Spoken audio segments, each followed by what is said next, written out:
My Uncle George was one of those genuinely good guys, quiet but kind, a real pillar of his small town. When I, Sarah Miller, got the call that he'd passed away peacefully at 74, I was heartbroken. He'd been like a father to me, especially after my dad died when I was a teenager. George left me his house in Pinewood Estates. It was a beautiful old one-story with red brick and a huge garden full of azaleas and oak trees. It was so different from the newer, cookie-cutter houses in the neighborhood. I'd spent so many summers there as a kid, swinging in the backyard, helping George garden, sharing iced tea on the porch. He always lived simply, avoiding neighborhood drama and the HOA. Those HOAs are nothing but trouble, he once told me. I don't need anyone telling me how to trim my hedges. I laughed then, but I remembered his words later. After George passed, I started sorting out his estate. He was organized, so the paperwork was all in order. The house was mine, free and clear. I lived a couple of states away with a busy marketing job, so I couldn't move right away. I planned to visit, go through his things, and decide what to do. Maybe rent it out for a while, maybe move in myself eventually. 2 months later, I got a call that turned my world upside down. It was a warm Thursday afternoon. My phone buzzed during lunch. The number was unfamiliar. "Hello, is this Sarah Miller?" An older woman asked hesitantly. "Yes, this is she," I said, stirring my soup. "My name is Agnes. I live next door to your uncle's house. Well, what used to be your uncle's house, I guess." I froze. "Excuse me? What do you mean?" "I don't want to cause trouble," Agnes stammered, "but I've seen people moving into Robert's house. Furniture and everything. I thought you should know." My heart pounded. "That's impossible. Nobody should be moving in. I haven't sold it or rented it. Are you sure you have the right house?" "Oh, honey, I'm sure," Agnes said. "The red brick house with the oak trees. I've lived next door for 20 years. Something's not right. You should come see for yourself." We hung up, and I was in a daze. This had to be a mistake. Maybe a friend staying there? Maybe a realtor messed up? I checked all my paperwork, title, deed, inheritance documents. Everything was clear. The house was mine, but I had a terrible feeling. I called my lawyer, left a frantic message, threw some things in a bag, and hit the road. 6 hours later, I arrived at Pinewood Estates late at night. The neighborhood looked the same, perfect lawns, quiet streets. But as I neared my uncle's house, I saw a silver SUV in the driveway. Lights were on inside. Someone was home. I parked and walked up to the front door, my hand shaking as I rang the bell. A tall, graying man opened the door. "Can I help you?" he asked. "I'm sorry, but I think there's been a mistake," I said, trying to stay calm. "This is my house. My uncle's house. I inherited it." He frowned. "Your house? That's impossible. I bought this place from the HOA last month at a foreclosure auction." I stared at him, stunned. "Foreclosure? That's impossible. My uncle wasn't behind on any payments, and this house isn't even part of the HOA." He shrugged. "Look, lady, I have the paperwork. I bought this house fair and square. If you have a problem, talk to the HOA." And he shut the door in my face. I stumbled back to my car, my mind reeling. How could this have happened? I pulled out my phone and started searching. The Pinewood Estates HOA had a website, bylaws, meeting notes, a whole section on property abandonment. I read in horror. Months earlier, the HOA had declared George's house abandoned because it was vacant after his death. They claimed unpaid dues for things like lawn maintenance, which he never even used, and foreclosed on the house, selling it at auction. I was furious. This wasn't a misunderstanding. It was theft. I slept in my car that night, feeling betrayed. The HOA had stolen my home, my family's legacy, and I wouldn't let them get away with it. As dawn broke, I made a promise. I would fight. I would get my uncle's house back and expose the HOA for what they were. I woke up stiff and angry. This wasn't a dream. Strangers were in my house. I got ready and drove straight to the HOA office. It was in a small building next to the community center, a place I remembered from childhood. It used to be a simple space for neighborhood gatherings. Now it was the Pinewood Estates HOA Administrative Center. I scoffed. I went inside. Beige walls, generic paintings, an empty reception desk. I rang the bell. A woman with a clipboard and a bored expression appeared. Her name tag said Janice, Community Coordinator. "Good morning," she said with a fake smile. "How can I help you?" I took a deep breath. "I need to speak to someone about my house. The one on Oak Drive. It's been sold illegally. My uncle owned it, and I inherited it. He wasn't even part of your HOA. Janice raised an eyebrow. I'm sorry, but if the property was foreclosed, it was probably due to unpaid dues or abandonment. Do you have proof of ownership? I narrowed my eyes. Of course I do. And I'd like to know how you foreclosed on a house when the owner was never a member of your HOA. My uncle bought that house decades ago, long before Pinewood Estates even had an HOA. Janice hesitated, flipping through her clipboard. Well, sometimes properties are brought into the HOA retroactively. There was a vote last year to expand the boundaries. Retroactively, I repeated, raising my voice. You can't just include people without their consent. That house was never under your authority. I have the title and the legal documents. Janice's expression soured. I don't handle property disputes. You'll need to speak with our legal liaison. She disappeared down a hallway. I waited, fuming. Finally, a tall man in a suit appeared, looking smug. Miss Miller, I presume? I'm Thomas Simmons, the HOA legal liaison. Janice said you had questions about a foreclosure. I shook his hand briefly. Not questions. I want to know how you sold my house without my knowledge. My uncle never joined the HOA. You had no right. He gestured to a small meeting room. Why don't we sit down and discuss this? I followed him reluctantly. He pulled out a folder. This is the notice of foreclosure and abandonment we issued 3 months ago, he said. I grabbed the document. This was sent to occupant, not to me. My uncle had passed away, and you knew it. Nobody notified me. The HOA isn't responsible for locating heirs, Simmons said coldly.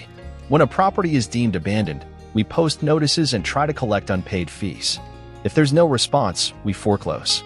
But there were no unpaid fees. I shot back. My uncle never owed you anything because he wasn't part of the HOA. Simmons sighed condescendingly. When Pinewood Estates expanded its jurisdiction, your uncle's property was included. That means the HOA rules apply, regardless of whether he signed the original agreement.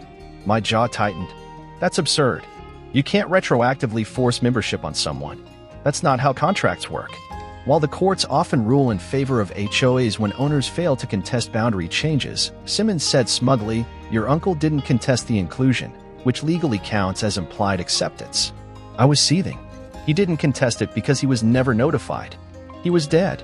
You vultures swooped in and took his house. You violated my rights. Simmons leaned back, enjoying this. If you feel the HOA acted improperly, you can pursue legal action. But the sale is final. I glared at him. This isn't over. I'll take you to court, and when I win, everyone will see how corrupt your HOA is. You're welcome to try, Miss Miller, he said, unfazed. But fighting an HOA is expensive, and most homeowners don't win. Have a good day. I stormed out, shaking with rage. The arrogance. The disregard for what was right. I got in my car, my anger hardening into resolve. My next stop was a lawyer's office. This wasn't just about the house anymore. It was about justice. I found Landon Pierce's law office in a small building a few miles away. I sat across from him, clutching my documents. Landon, a man in his 50s with sharp eyes, skimmed through the papers in silence. The clock ticked loudly. Finally, he sighed. Well, Miss Miller, this is a mess. But you're right. What the HOA did is questionable, possibly illegal. I leaned forward. I knew it. They never had the right to take the property. My uncle wasn't part of the HOA, and they didn't even try to contact me. Landon nodded. This isn't unusual. Some HOAs, especially those with aggressive boards, prey on older homes and unsuspecting owners. It's predatory foreclosure. They rush through a sale, using loopholes, and hope nobody challenges them. So what do we do? I asked. Can we get the house back? We have a case, but it won't be easy, he said. Be prepared for a fight. HOAs have resources and lawyers. But if what you've told me is true, we can take them to court. I'm ready, I said. Whatever it takes. The next few weeks were a blur of legal activity. Landon sued the Pinewood Estates HOA and the real estate company. Fraudulent foreclosure, failure to notify the heir, unlawful seizure of property. The core argument, my uncle never signed the HOA agreement, so the house wasn't bound by their rules. The case made the news. Reporters called it a fight for homeowners' rights. On the day of the preliminary hearing, they were all over the courthouse. Miss Miller, one reporter shouted, what would you say to other homeowners who feel targeted by their HOA? I turned, my voice steady. Stand up for what's right. Nobody should lose their home because of technicalities or greed. HOAs are supposed to protect neighborhoods, not destroy families. Inside, Simmons, the HOA lawyer, was just as smug as before. He greeted me with a fake smile and laid out the HOA's defense. "Your Honor," he began, "the Pinewood Estates HOA acted within its rights. The property was abandoned, with no owner responding to our notices." Landon calmly responded, "Your Honor, this isn't about unpaid dues or abandonment. It's about overreach.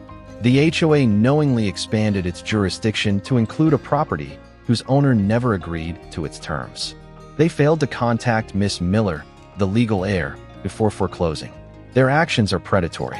The judge, a stern woman, looked at Simmons. "Mr. Simmons, is it true you didn't notify the heir before foreclosing?" Simmons's smile faltered.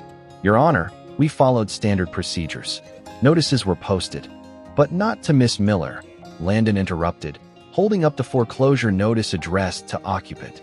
"Your Honor, Miss Miller had legal documentation proving her ownership. The HOA's failure to contact her directly is a violation of due process." The judge frowned. "You'll need to prove that, Mr. Simmons. For now, the case will proceed."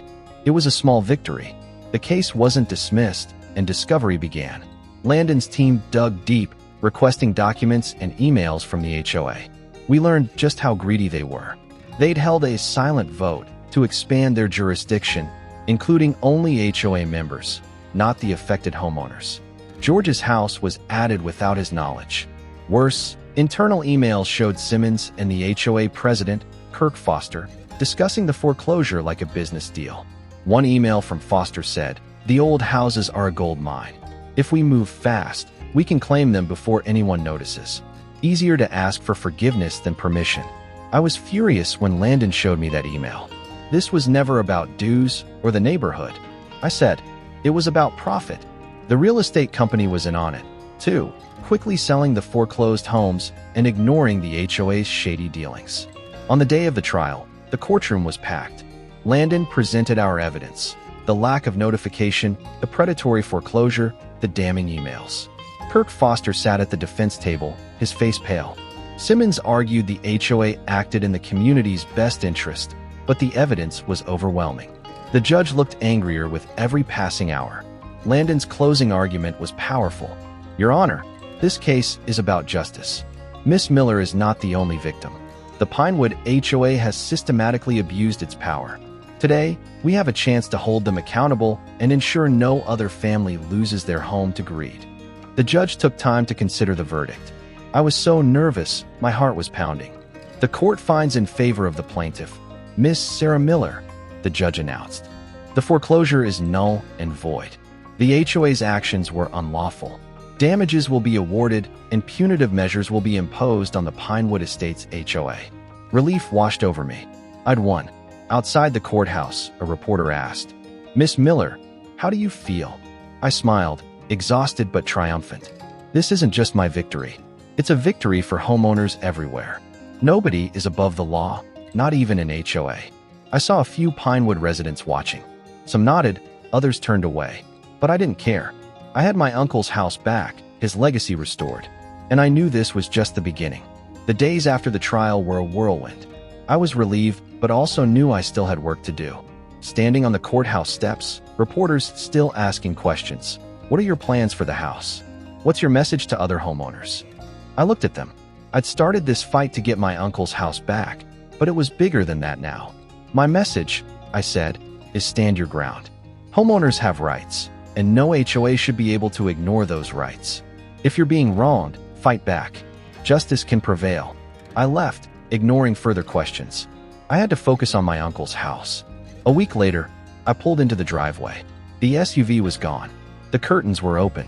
I felt relieved and nostalgic. For months, the house had felt lost. Now it was a symbol of my perseverance. I stepped inside for the first time since the trial. The air was musty, but sunlight streamed through the windows, illuminating familiar details: the hardwood floors, the fireplace, the bookshelves. It felt like a ghost of its former self, but I knew I could bring it back to life. I walked through the rooms, memories flooding back. It felt like George was still there, welcoming me home. After cleaning and airing out the house, I went onto the back porch. The oak trees were still there, their leaves rustling. My phone buzzed. "Landon." "Rachel, just checking in," he said. "How does it feel to have the house back?" I smiled. "It feels right. Like coming home. I'm glad to hear that, he said. The HOA agreed to settle the damages out of court. They're paying the full amount. And because of the ruling, Pinewood Estates is making major changes. Kirk Foster resigned yesterday. I was surprised. Resign? Yep, Landon said. After the trial and all the bad press, the other board members turned on him.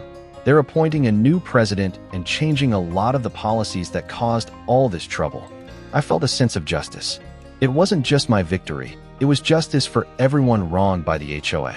That's good to hear, I said. Maybe this will stop it from happening again. It will, Landon assured me.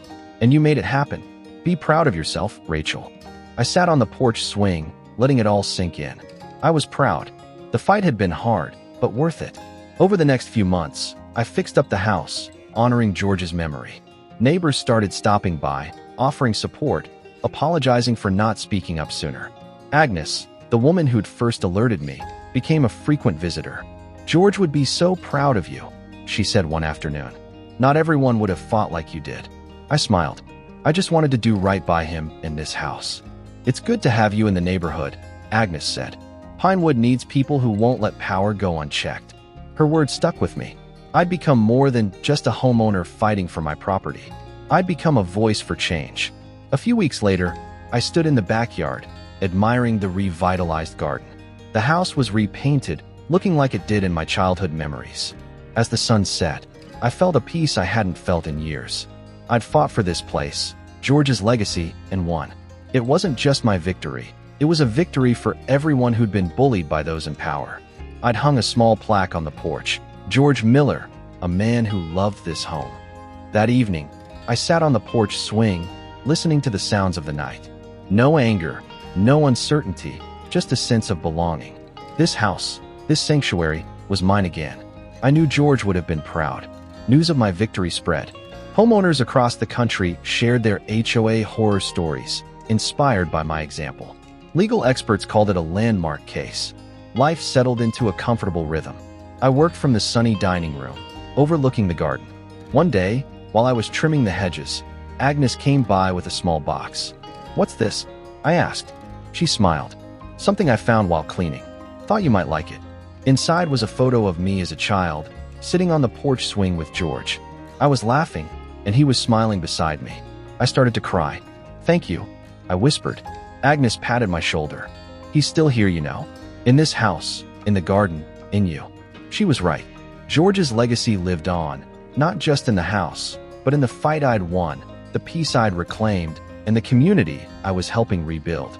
As I stood on the porch, watching the sunset, I felt a quiet satisfaction. The house wasn't just a relic of the past, it was a promise of the future. This was my victory, and it was just the beginning.